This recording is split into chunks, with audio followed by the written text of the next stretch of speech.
सरेआम CID news में हूँ शहर वानो। आइए नजर डालते हैं अब तक की अहम खबरों पर। वज़ीर आला पंजाब के मुतवक्किल दौरे गुजरांवाला के हवाले से पेशगी इंतजामात का सिलसिला और मुख्तलिफ जारी और मुकम्मल किए गए तरक्याती मंसूबा का मुआयना शुरू कर दिया गया है।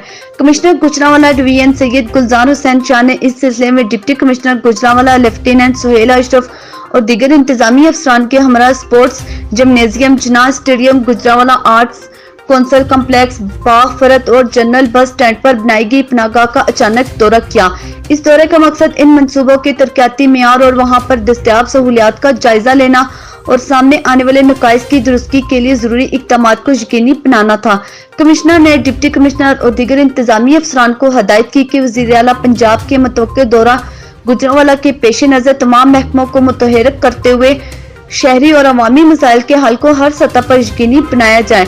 स्पोर्ट्स जिमनेजियम के दौरे के दौरान कमिश्नर को बताया गया कि कम और पेश 7 करोड़ की लागत का हामिल ये मंसूबा अब मुकम्मल है और यहाँ पर badminton, wrestling, boxing, judo, karate, taekwondo और मर्दों खवातीन के लिए फिटनेस सेंटर्स मुकम्मल तौर पर फाल हैं। कमिश्नर ने अपने दौरे के दौरान गुजरांवाला आर्ट्स कौंसल कम्प्लेक्स, बाग फरत और पनाहगाह का भी दौरा किया। उन्होंने बिलखुसूस पनाहगाह में बेघर और नादर अफराद को रिहाइश और खुराक की तमाम मुमकिन सहूलियात की फराहमी यकीनी बनाने की हदायत जारी करते हुए कहा कि इस अहम अवामी फलाही मंसूबे को कामयाब बनाना हमारा मुश्तरका जिम्मेदारी है।